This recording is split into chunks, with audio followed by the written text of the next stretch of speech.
Hey, everybody. Welcome to the B2B Revenue Leadership Podcast. Hey, what we do on this podcast is talk about what B2B sales and marketing leaders, operators, and experts are doing today to really break through and grow their businesses at exponential levels. Let's get it in the interview. At the end, I'll give you an update on my courses, and you can check out my website at b2brevenue.com, and it's Brian G. Burns on LinkedIn. Hey, David, welcome to the show. As a way of getting started, tell us about yourself. It's so great to be here. I really appreciate it. And, we've been running in the same circles for way more than a decade, haven't we? Yeah. It's great. I started on a bond trading desk. I don't know if you knew that. I didn't know that. In New York City, and I was an awful bond trader, and I hated it. But I really liked the information behind the bond traders, Dow Jones and Reuters and things like that, and ended up working in that world as a B2B marketer and B2B salesperson for almost 15 years. And then I recognized very, very early on that the metaphor for marketing and sales on the web was not an advertising metaphor, which was everyone was talking about in the 1990s and very, very early 2000s, was that it's about advertising. I decided it wasn't. It was all about content and all about reaching people with awesome information on the web. And so in 2002, I was trying to convince the company I was working for at the time, Thomson Reuters, that this is the way to go, and they said I was too radical, so they fired my ass.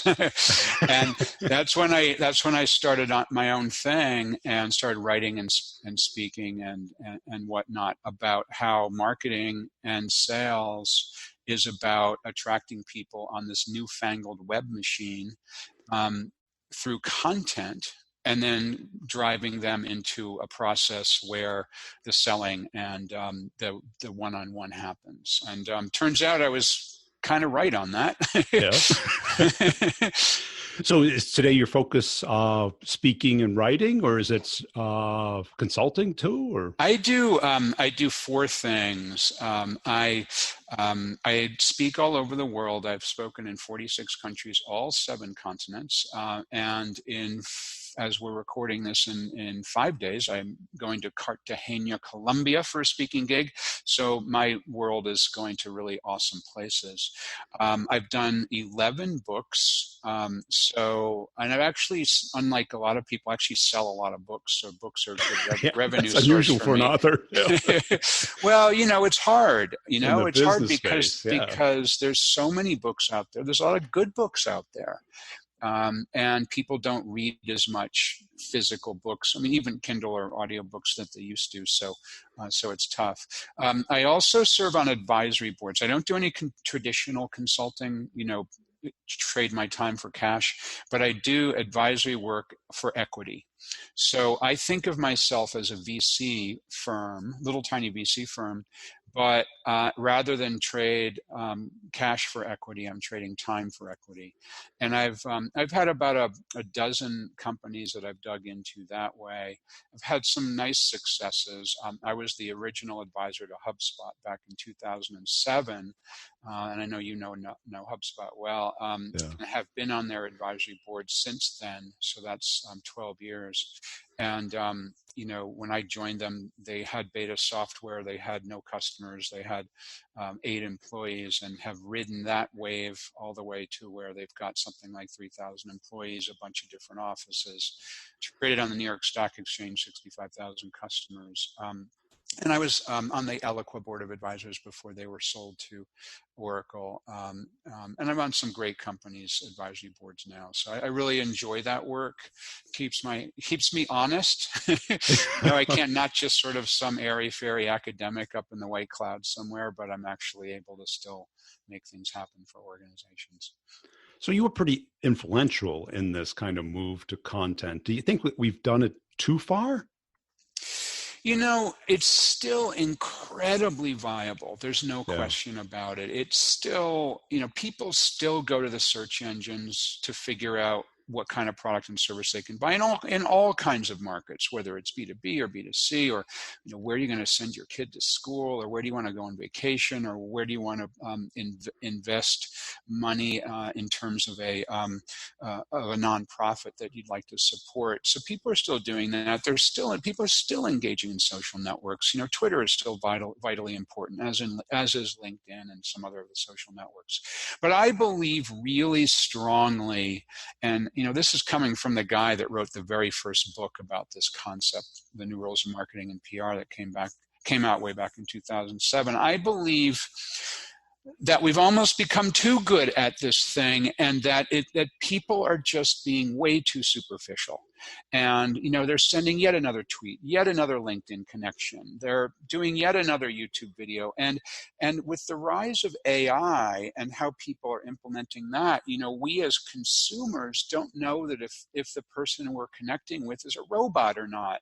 At the same time, the online world of politics is fabulously polarized, and as has become the world of B2B marketing and sales, where people are just doubled down, and it's all about getting that lead, and all the war metaphors of getting the competition, all that. So I think that the pendulum has swung too far into the direction of superficial online communications at a time when people are hungry for a true human connection.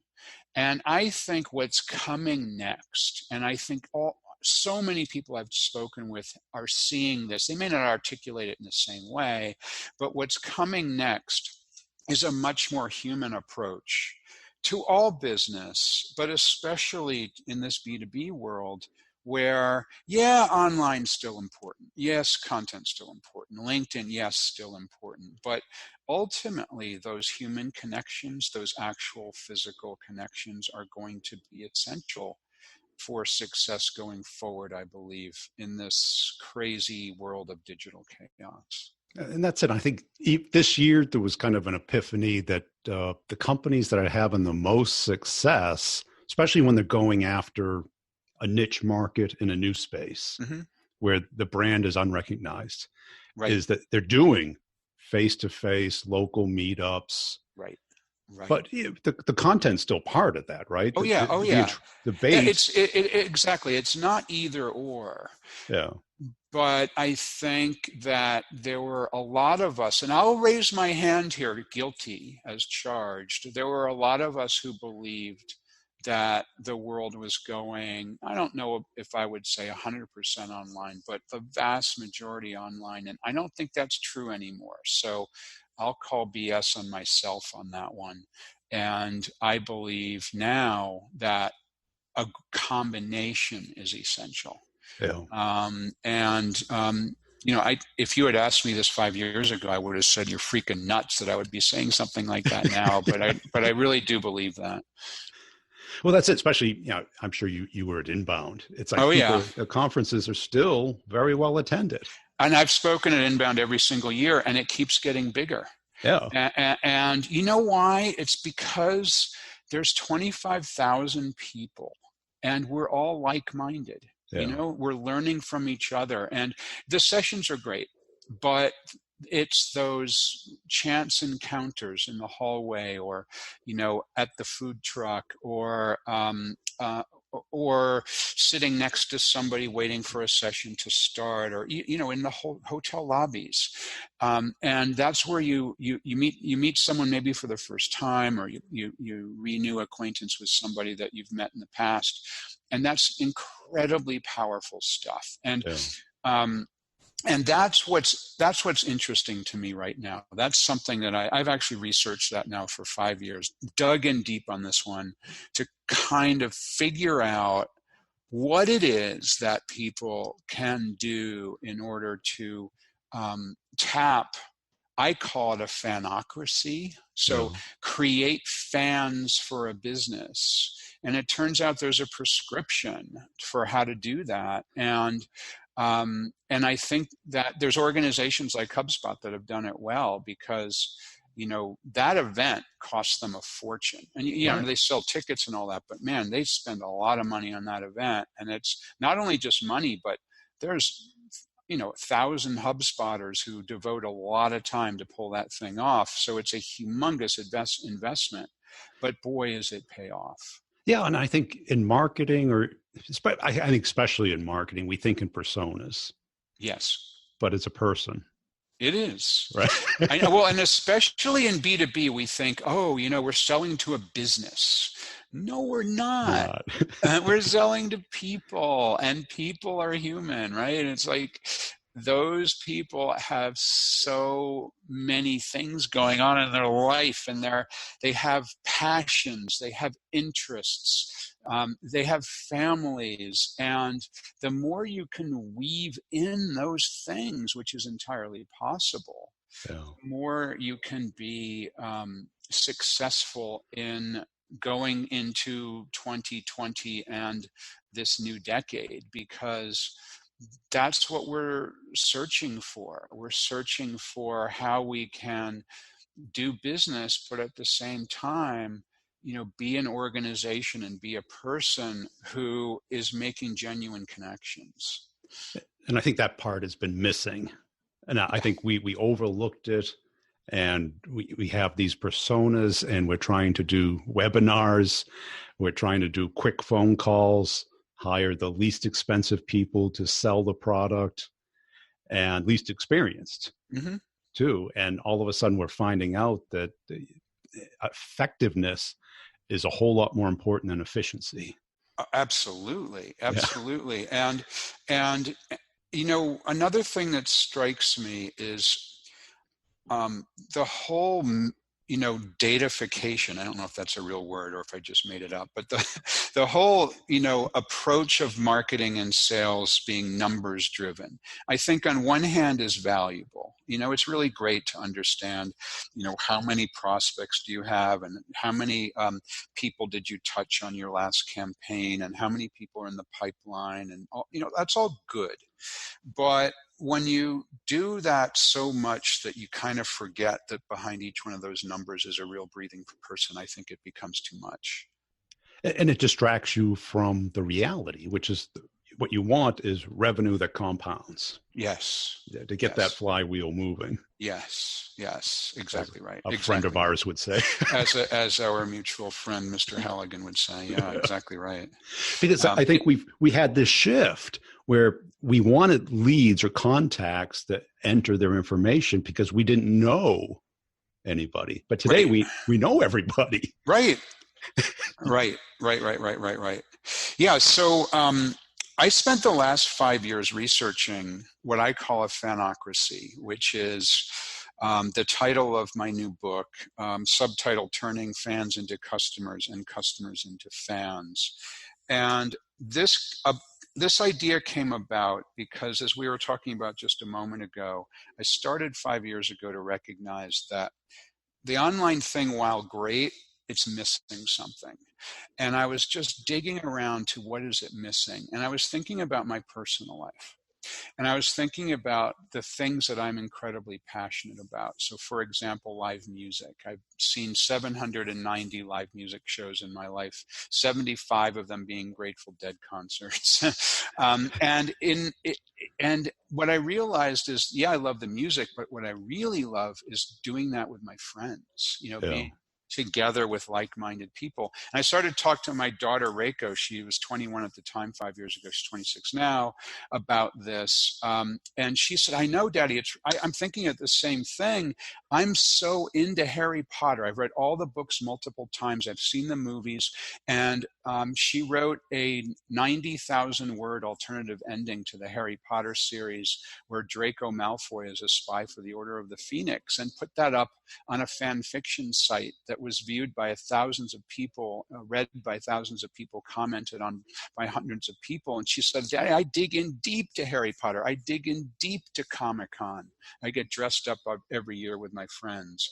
So we actually ended up researching and writing this book together. So it's me being the, sales and marketing dude who loves the Grateful Dead, and my daughter, who is clearly a different generation. Since she's my daughter, she's clearly a different gender.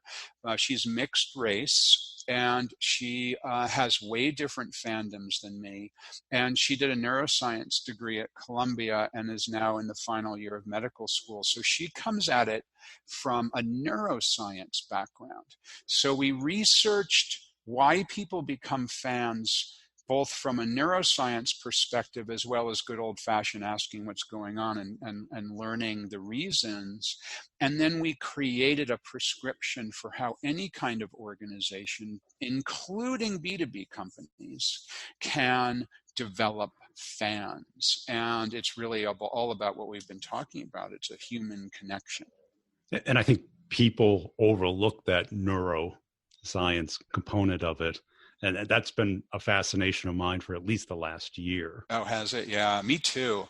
I really dug into it, and we interviewed a bunch of neuroscientists. I'll give you sort of one thing that we found that I just find so utterly fascinating, and that is the power of proximity. So this concept was originally devised by a guy called Edward T. Hall about 60 years ago, and we sort of refined it. But the idea is that we humans have hardwired into us, it's non-negotiable, it is in our DNA, that we trust people who we know, and we're wary of people that we don't know. And the closer you get to someone, the more powerful those human emotions are. Yeah. And it turns out that there's concentric circles of proximity that are defined, and they cross cultures. It's true that the numbers might vary slightly, but these concentric rings are true of all cultures. The first is so-called public space, 20 feet or further away. And we humans are aware of people who are 20 feet away who we can see or hear, but we don't pay much attention to them.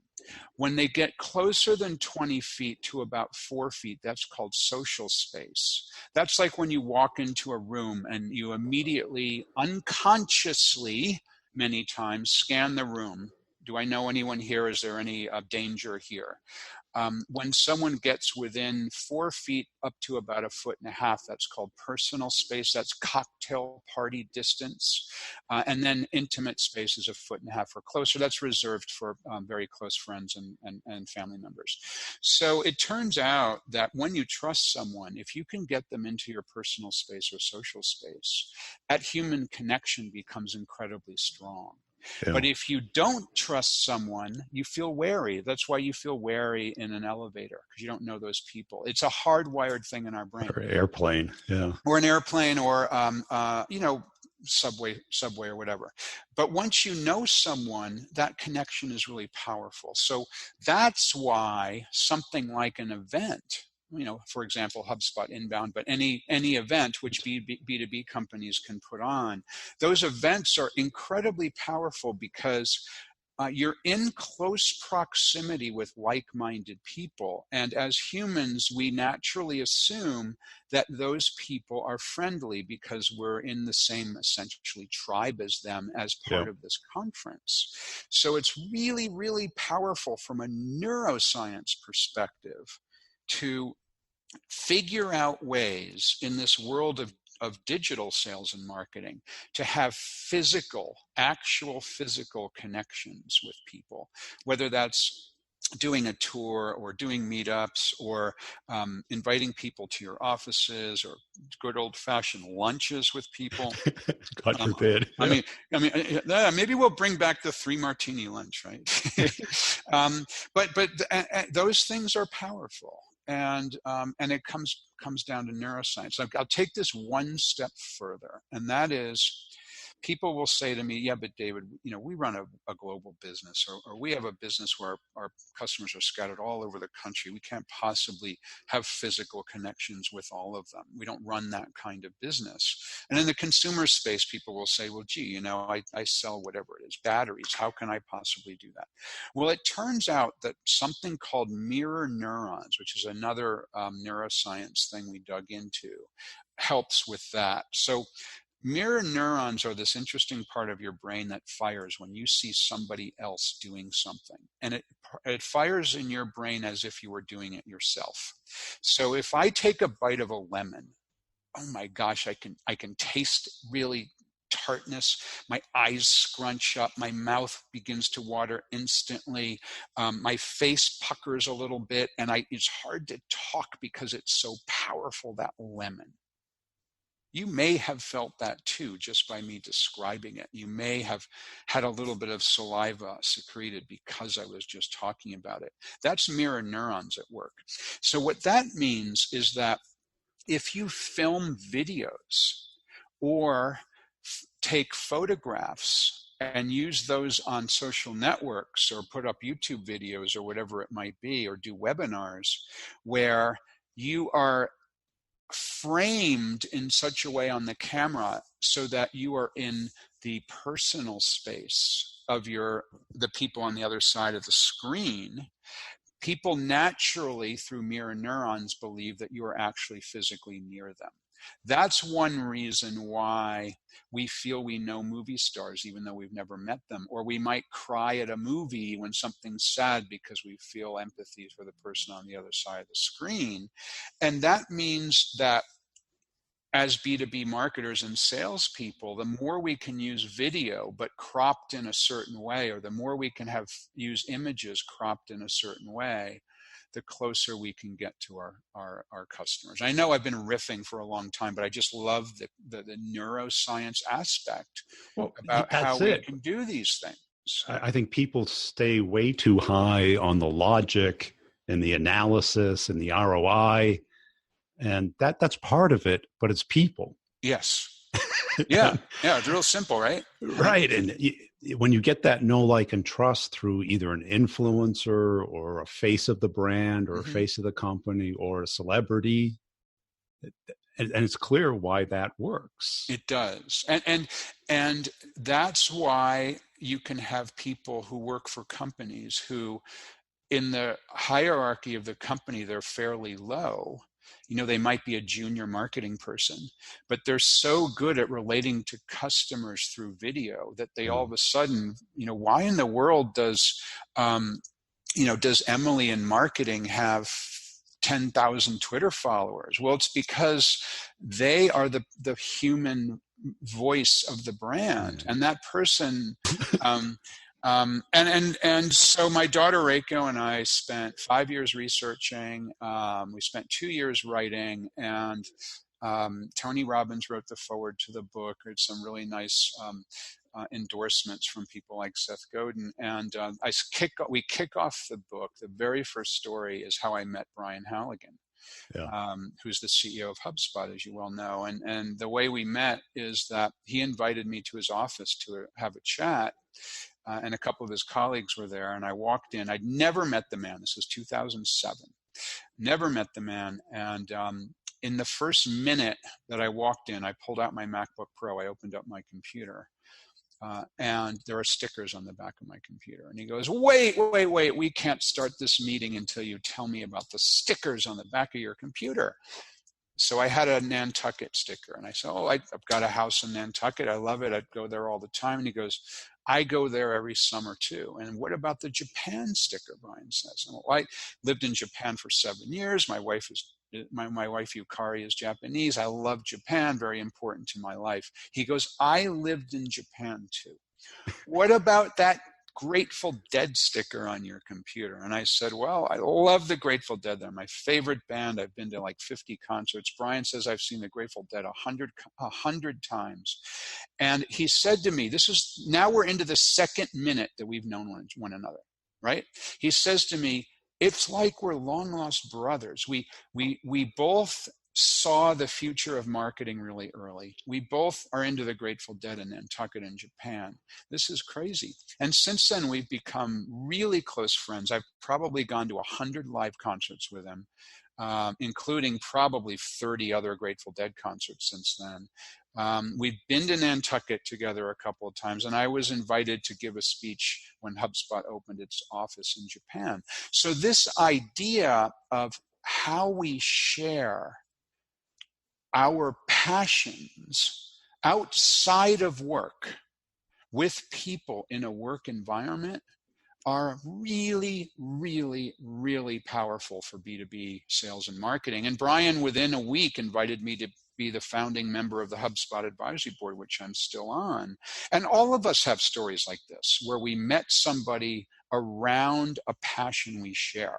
Yeah. What I've noticed is that so many people are afraid to share their private passions in the B2B world. You look on people's LinkedIn profiles, it's as if they only do work. You don't find anything of a personal nature. But when you open yourself up with things of a personal nature, you can have, like in my case with Brian, probably the most important business relationship that I've ever forged, simply because of a couple of stickers on my computer showed that we were part of the same tribes. And I think that's it. Because that's what I describe to salespeople is until you're in the tribe, you're outside the tribe. Right. He invited you in because of your inbound marketing expertise. Right. But he connected with you because of Japan, Nantucket, and the Dead. That's right. That's exactly right. And it happened in minutes. That's exactly right. And the old school, let's go play golf together is kind of like that, but there's only so many people who play golf.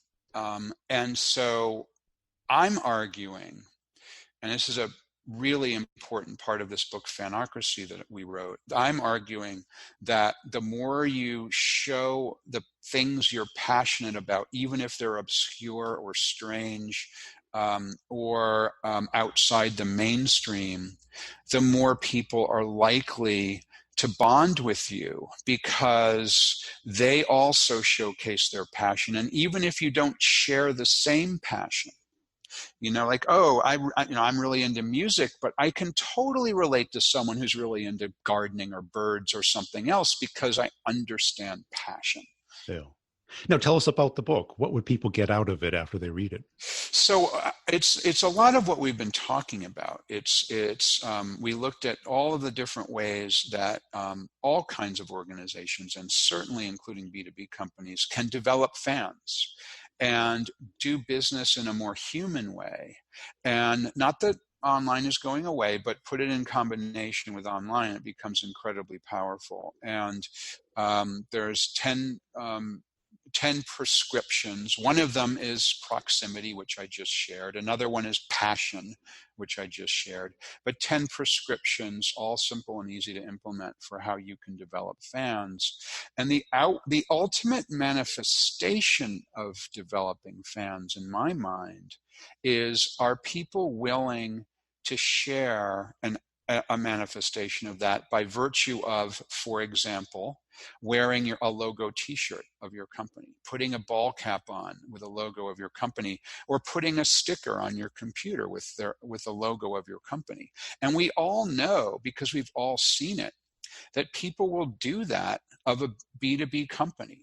People walk around all the time with a logo t-shirt or a sticker on their computer, depicting a business-to-business or company that focuses on, enterprise software or something. So this is true of every organization. I had an opportunity to spend a half day with Jim Bridenstine. He's the director of NASA. He runs all of NASA. And I'm like, dude, you have an amazing number of fans, and you're a government agency. They're a government agency with 40,000 followers on Twitter, and you cannot walk down a street in any city in the world without, over the course of about an hour, seeing a NASA t-shirt. And they're a government agency with fans. So anybody can develop fans. Cool. And where do people go to follow you? So I'm on most of the social networks. I'm DM Scott, DMSCOTT. There's a site, fanocracy.com, where I've got a bunch of free stuff. Of course, now we're talking the online marketing thing, right? There's a lot of free stuff about Fanocracy on fanocracy.com. And what else? I use my middle name because I'm the only David Meerman Scott in the entire planet. And you're not a serial killer. And I'm not. So if you type in David Meerman Scott into any of the machines, the Google machine or the LinkedIn machine, I will pop up. Hey, I hope you enjoyed that interview. Hey, I want to make sure you're checking out b2brevenue.com. That is where you can get a free copy of an ebook that I did. It's a real ebook. It's not a fluff book. It shows and talks about how companies make buying decisions and how you can influence that from both a marketing and a sales standpoint, how to find all the people that are in the decision path and what they need to see, know, and touch and feel before they make a product selection. If your team needs some coaching, some help, some training, some systems, some processes that do work today, because we know what doesn't work, or you know what doesn't work, I'll show you what does work and how to connect and get into pretty much any account. It includes deal coaching and content, community, and I can customize it for your particular company. Just go to b2brevenue.com, look under training, schedule a call with me. We can talk it over, or just sign up. You can pay per month or all at once, whichever makes most sense for your budget. Also, I put out videos pretty much daily on LinkedIn and on YouTube. On LinkedIn, it's Brian G. Burns, and on YouTube, it's Brian Burns Sales. Just search for that if you like to consume some video content. And if you see me on LinkedIn, please put a comment and a share and a like on some of the videos. I really appreciate it. I've got a company page for each podcast. This one, the B2B Revenue Leadership Podcast, where I put both content and humor videos out daily. And tell a friend about the podcast. Really appreciate you listening. Check out the show notes for all the partners and the connections you can make there, the coupon codes for the products to evaluate them, see if they're a right match for you. And we'll see you next time.